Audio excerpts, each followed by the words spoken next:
Alright y'all, welcome back to the channel and to some more handgun testing. And today we've got another loading that we have not tested yet, but it's another pretty popular one. But I definitely don't have a ton of experience running these loads or testing them or anything like that. So I'm definitely looking forward to seeing what they can do in our little bit more scientific-y type of test anyway. It's not perfect, but it'll at least tell us if these are anything halfway decent or if they're not. I think we should be in for some decent results today, but we're going to put them through their paces and see what they can really do. Before the loads I've got today, I brought out some of the SIG V-Crown loads. They're a little bit less common than something like a Federal HST or a Spear Gold Dot as far as people's personal choice for their everyday carry type setups or something. But there's still a lot of people out there that definitely trust and run these SIG V-Crowns, but we'll see how they do since these ones are the 9mm 115 grain jacketed hollow points at 1185 feet per second. Box also claims 359 for muzzle energy, but we've also got two different barrel lengths to run them through, so we'll see how close we get to that kind of claim from both a much shorter compact carry type pistol and definitely a more full-size option as well. But as for the guns we're running, like I just mentioned, if we're putting these to the test, I think it's wise of us to test a couple different barrel lengths. That way we have an idea on what they do in a compact carry situation and a little more full size for maybe a home defense style handgun or something of that nature. So that is what we've got today. First, I've got a Glock 43X. These have a 3.4 inch barrel, a very common carry gun, and this one is completely factory stock, except it's got a set of tritium sights on it. And for our full size, we've got a Canik TP9 SFX. These have a 5.2 inch barrel, so almost 2 more inches of barrel length, and everything on this is completely factory stock as well, except the Vortex Viper red dot on top. So we do have irons versus red dot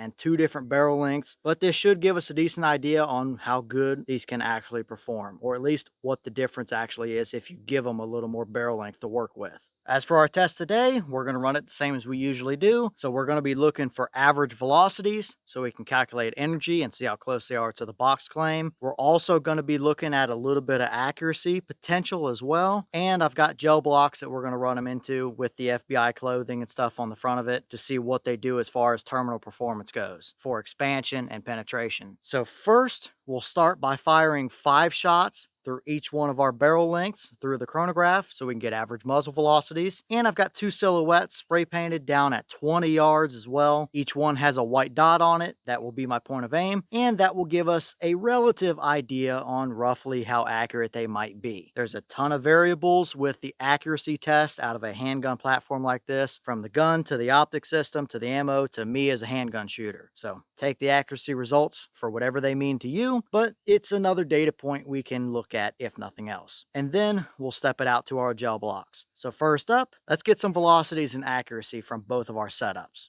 Okay, so first up, we've got our Glock 43X, 3.4 inch barrel. I've got 5 rounds loaded up in the magazine. How we're gonna do this is I'm gonna rest my wrist on my sandbag here and jam this gun into my lead sled. Obviously, not a perfect shooting position for me, but it's a very stable rest. I've used it a bunch of times and it works well for what we need to do. We've got the chrono and the targets you're looking at are 20 yards. So let's start with our 43X and see what we get.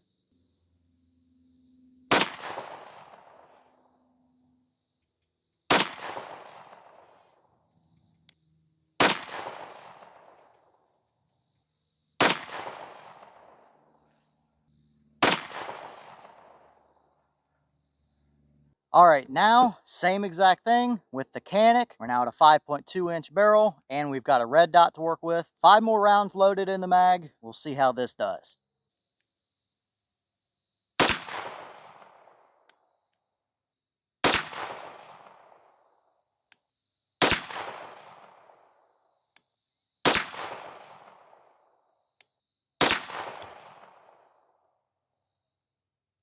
Okay, so quick run through for the velocities. Boss claim is 1185. We'll start with the 3.4 inch barrel in the 43X. That gave us 1077, 1047, 1064, 1080, and 1062. So obviously we're below their boss claim from that short of a barrel. I'll have to do the averages and stuff in editing after the fact, since I forgot to separate our two strings of shot here. So the average is going to be skewed, but I'll do all that in editing and have that posted up on the screen here so you guys can see what the average muzzle velocity was, what the average energy was, the standard deviation, and the extreme spread of both. But now for the shots from our Canik. That's a 5.2 inch barrel, still 1185 claim, and I believe we were bouncing around that number. So the higher velocities are definitely going to make sense here. We had 1195, 1188, 1214, 1195, and 1219. So again, I'll pop up the averages, the energy, the extreme spread, and standard deviation here on the screen. That is definitely going to be averaging a little bit above their 1185 claim, I believe, just doing the math in my head. So they probably tested these through a 5-inch barrel, I would imagine, to get that number. But overall, looking perfectly normal for velocities up here. Pretty much what I expected out of them.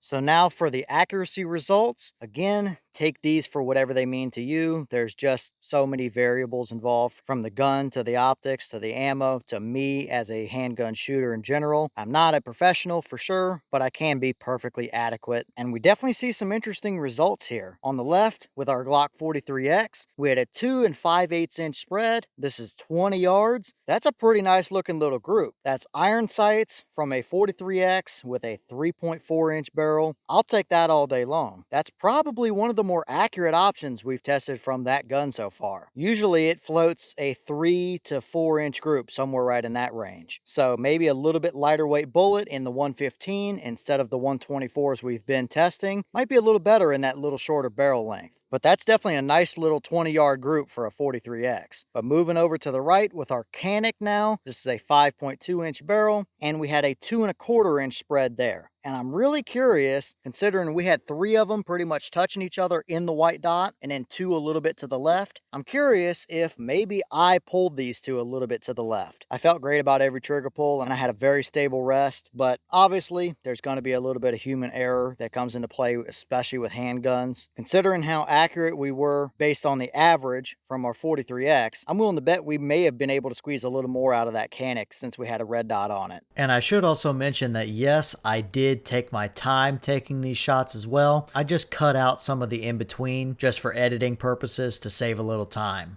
But still, I mean, 2 1/4 inches, perfectly adequate, and I have a feeling you could have got a little bit better out of that too. So they seem to be decently accurate loads overall. No complaints from me on this. Alright, so now we've got some gel blocks set up on the table here. These are two 16-inch blocks of 10% clear ballistics gel. We do have the FBI clothing test pinned on the front of it as well, that being a layer of denim, a layer of fleece, and 2 slightly different thicknesses of cotton t-shirt. And I've got everything set up a little bit farther that way at 10 feet, which is the distance the FBI calls for, with our chronograph as well, so we can calculate energies off of this particular shot. We do have a couple tracks in the beginning of our blocks, but they're pretty low and they're pretty far backwards in the block, so we've still got plenty of room to see what we're doing, and I'll try my best to keep our new tracks out of the ones we already have. I could have flipped the blocks, but you see the second block is a little bit dirtier looking, so I wanted to keep it as clear as we can to see our wound tracks. But we'll start with our 43X with a little shorter barrel up first. We'll see what that one does before we step it up to our Canik. So I'll get you guys a good view of these blocks, and let's see if the V-crowns can actually give us a good terminal performance from this short of a barrel.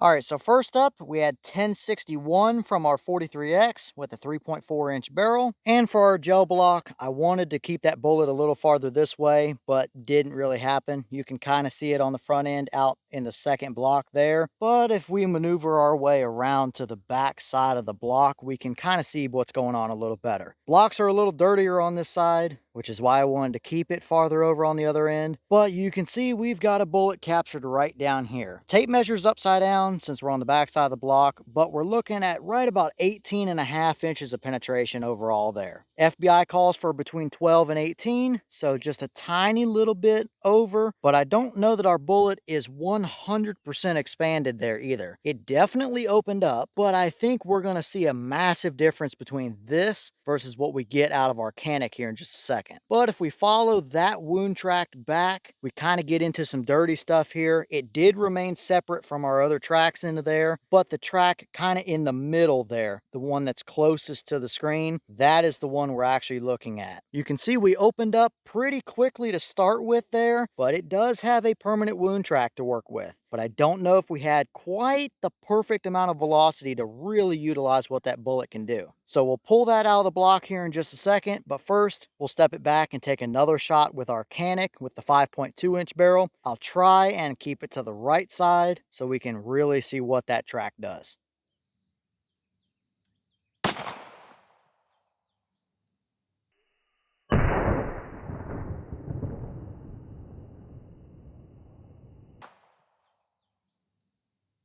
All right, so that shot gave us 1228 from our 5.2-inch Canik, so we can use that to calculate some energy. But now for our gel block, I did bring the shot a little farther to the right, but not quite as far as what I wanted to.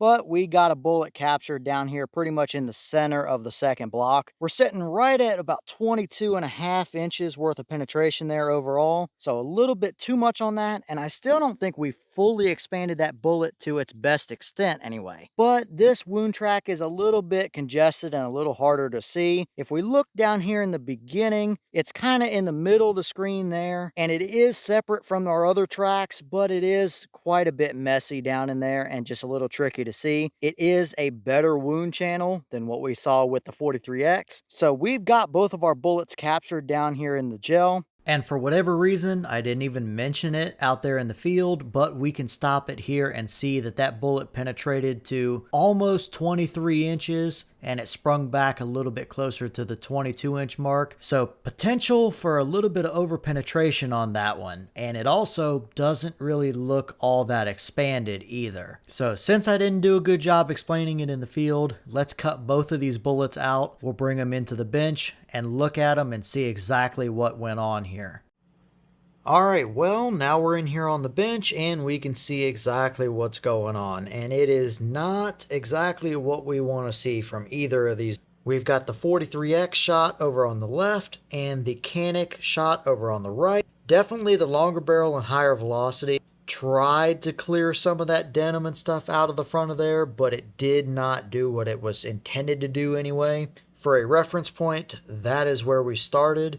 Pretty deep hollow cavity down in there, but I don't think it was enough to actually get these to expand. Could be a little bit of bullet design, could be a little bit of clothing getting clogged up in there, filling the hollow point, but neither one of these is fully expanded. If we get up close looks at them, the 43X shot is kind of expanded halfway sideways and stuff, and we might have actually lost one little petal off of this side where that copper jacket peeled back, and there's a spot right there where there's not one of the petals. So half expansion, I guess, but not what you want to see. And that kind of continues on to our Canik shot. Definitely drug some denim and stuff with it for sure. It is expanded more, but not pretty. Definitely nowhere near what it's supposed to be, that's for sure. So neither of these did impressively well. That is not exactly what you want to see in your bullet design and having that happen. For the expansion, the 43X bullet, the farthest two tips across, gave us 0.486, and the Canik bullet expanded a little more to 0.502, so that does make sense in comparison to what we saw up there with the 43X bullet. As far as the weight goes, these are 115 grain projectiles.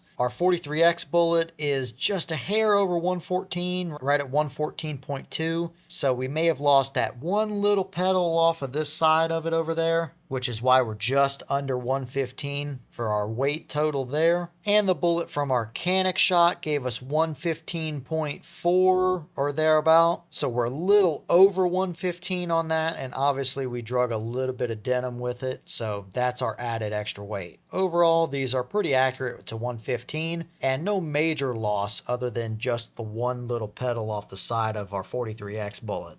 And as far as the energy numbers go for these two particular shots, the bullet on the left from the 43X had a velocity of 1061, which gave us 287 foot-pounds of muzzle energy. The bullet on the right that came from the Canik, little longer barrel, gave us 1228, and that ended up with 385 foot-pounds of muzzle energy. So a decent little jump difference there, but we see still not quite enough, or at least not a good enough bullet design to properly and thoroughly clear the nose out to where it can actually expand like it's supposed to.